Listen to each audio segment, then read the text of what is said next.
नमस्कार, मैं हर्षित तिवारी। अभय न्यूज के 4 मई मंगलवार दोपहर के बुलेटिन में आप सभी का स्वागत है। आइए देखते हैं आज की कुछ प्रमुख खबरें। इस बुलेटिन के प्रायोजक हैं आर के निवास बाय आर के डेवलपर्स। शानदार घर खरीदें अब अपने बजट में।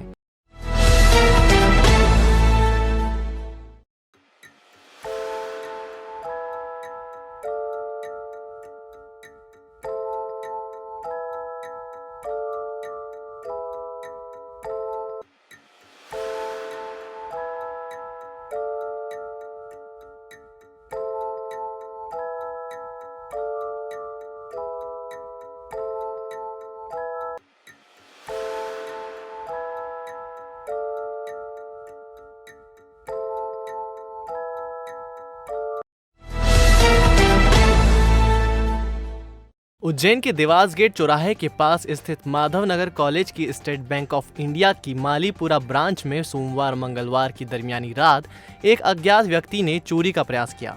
चोर माधव नगर कॉलेज परिसर में बने बैंक के चैनल का ताला तोड़कर अंदर घुसा और बैंक में रखा सामान उथल पुथल कर दिया।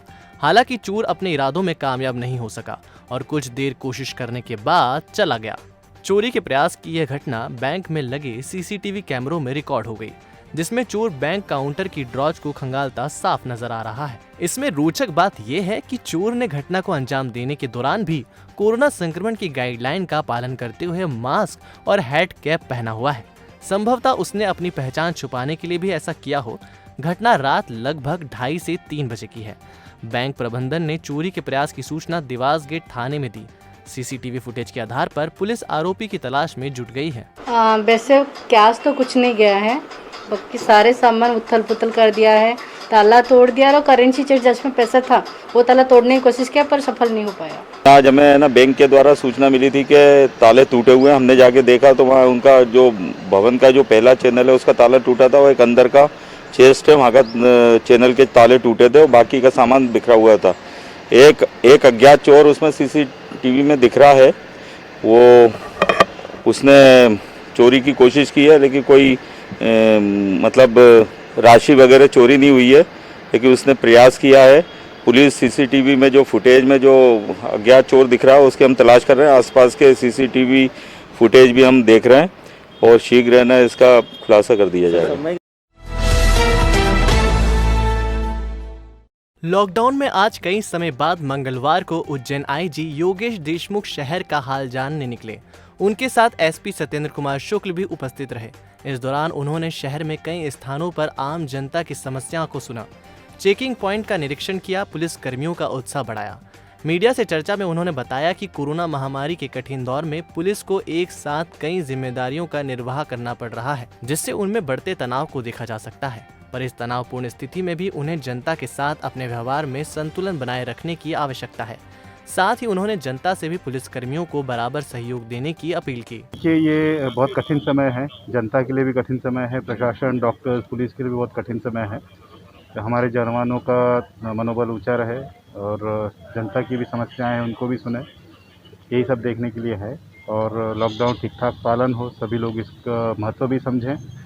और इस तनावपूर्ण माहौल में कई बार वाद विवाद हो जाता है, जनता भी कई बार उत्तेजित हो जाती है। ऐसे में सभी को समझाइश है, हमारे जवानों को भी, कि अपना संतुलन बना कर रखें, दुर्व्यवहार न हो, सख्ती आवश्यक है। जनता से भी अपील यही रहती है कि सभी लॉकडाउन का पालन करें और रोज़मर्रा जीवन में इनको क्या समस्याएं आ रही हैं उसकी जानकारी लेने के लिए भी एक जनरल राउंड लगाया जाए। सोमवार शाम महाकाल थाना पुलिस ने नगर पुलिस अधीक्षक पल्लवी शुक्ला के मार्गदर्शन में जयसिंहपुरा क्षेत्र के गणेश कॉलोनी से अर्जुन कहार नामक युवक को अवैध तरीके से शराब बेचते हुए गिरफ्तार किया है। युवक के पास से 7 पेटी शराब बरामद की गई है, जिसमें 62 लीटर मात्रा के 310 क्वार्टर जब्त किए गए हैं। पकड़ाई गई अवैध शराब की कीमत लगभग 26,000 बताई जा रही है। आरोपी घर के पास बनी झोपड़ी में रखकर अवैध शराब का धंधा कर रहा था। वह पहले भी कई बार आपराधिक मामलों में पकड़ाया जा चुका है।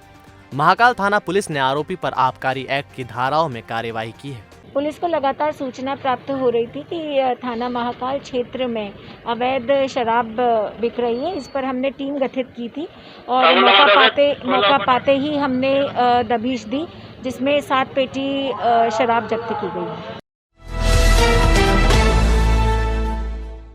21 अप्रैल से लागू हुए लॉकडाउन को बढ़ाकर जिला प्रशासन ने 8 मई तक कर दिया। ऐसे में उन लोगों के सामने 2 वक्त की रोटी की समस्या आ गई है जो रोज कमाने वाले हैं। इसी बात को ध्यान में रखते हुए उज्जैन की सामाजिक संस्था सिंधु सेना सामने आई और गरीबों को भोजन बांटने की जिम्मेदारी उठाई। सोमवार को संस्था ने पुलिस के साथ मिलकर कोतवाली थाना क्षेत्र की गरीब बस्तियों में भोजन वितरण किया। इस अवसर पर सीएसपी पल्लवी शुक्ला कोतवाली थाने और चिमनगंज थाने की टीम के साथ पहुंची और जरूरतमंद लोगों को भोजन और फल बांटे। गौरतलब है कि पिछले वर्ष लॉकडाउन में कई सामाजिक संस्थाएं प्रशासन की सहायता से गरीबों को भोजन बांटने का काम कर रही थी, लेकिन इस बार ना तो प्रशासन की ओर से ऐसी कोई पहल की गई और ना ही सामाजिक संस्थाएं इस ओर कोई कदम बढ़ा रही हैं। इस स्थिति में सिंधु सेना द्वारा किया जा रहा भोजन वितरण कार्य सराहनीय है। हमारी जो संस्था का नाम है वो सिंधु सेना उज्जैन है। हम रोज जरूरतमंद लोगों तक भोजन पहुंचाते हैं। रोज हम करीब 1000 से 1200 भोजन के पैकेट बनाते हैं और उज्जैन शहर में सब जरूरतमंद लोगों तक ये भोजन पहुंचता है। जैसे पिछले लॉकडाउन में 2020 के लॉकडाउन में भी हम 2 से 2500 पैकेट निरंतर बनाते थे और 2.5 महीने तक हमने सेवा करी। अभी वापस जैसे लॉकडाउन लग गया तो हमारी सेवाएं निरंतर वापस जारी हो गई 13 अप्रैल से। अभी हम रोज करीब 1200-1500 पैकेट बना रहे हैं। आज हमारे को पूरे 20 दिन हो गए हैं। लॉकडाउन के दौरान सभी थोड़ी सी मुसीबत में हैं। इसके लिए हमने गरीबों को आज एक समिति के साथ, सिंधु समिति सेवा के साथ में हमने फल और खाना डिस्ट्रीब्यूट किया है। ये मेरी टीम टीआई कोतवाली और टीआई चिमनगंज, हम दोनों की टीम ने मिलकर ये पूरा आज मजदूरों को और गरीबों को खाना बांटा है। कोरोना के इलाज के लिए दूर गांव से आने वाले मरीजों के परिजनों के लिए स्थानीय प्रशासन द्वारा खासरोद की सुनहरिया बाग नरसिंह मंदिर की धर्मशाला में उचित भोजन व आवास की व्यवस्था की गई है। एसडीएम पुरुषोत्तम कुमार लगातार शहर की गतिविधियों पर नजर बनाए हुए हैं। उन्होंने बताया कि निजी अस्पताल पद्मावती के बाहर तालाब की पाल पर धूप से जूझ रहे बाहर मरीजों के परिजनों को देखकर मानवता निभाते हुए जन सहयोग के माध्यम से परिजनों के लिए छत और दोनों समय निशुल्क भोजन की व्यवस्था जुटाई है। इस व्यवस्था से मरीजों के परिजनों को भोजन के साथ कड़ी धूप से राहत भी मिली है। देखिए, यहाँ एक निजी अस्पताल में कोविड केयर सेंटर चालू किया गया था, जहाँ पे 25 से 30 मरीज औसतन भर्ती रहते हैं और इनमें बहुत सारे मरीज जो है बाहर के भी हैं, खाचरोद के बाहर के। उनके परिजन साथ में रहते हैं, वो वहाँ तालाब की पाल पे ऐसे इधर उधर बैठे रहते थे, तो इसलिए ये धर्मशाला लेकर और इनकी व्यवस्था यहाँ की गई है। इनको यहाँ बिस्तर गादी लगवा दी गई है। यहाँ 5 टॉयलेट हैं, 5 ये बाथरूम भी हैं और पानी की व्यवस्था कर दी है। दोनों टाइम खाना और सुबह चाय की व्यवस्था भी यहाँ कर दी गई है।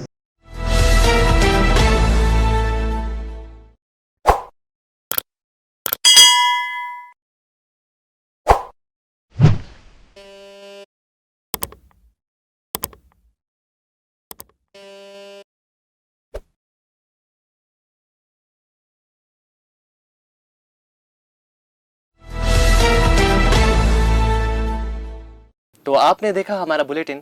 आपका हमारा बुलेटिन कैसा लगा, इसका फीडबैक कमेंट सेक्शन में जरूर दीजिएगा। कल फिर मिलेंगे नए बुलेटिन के साथ। नमस्कार।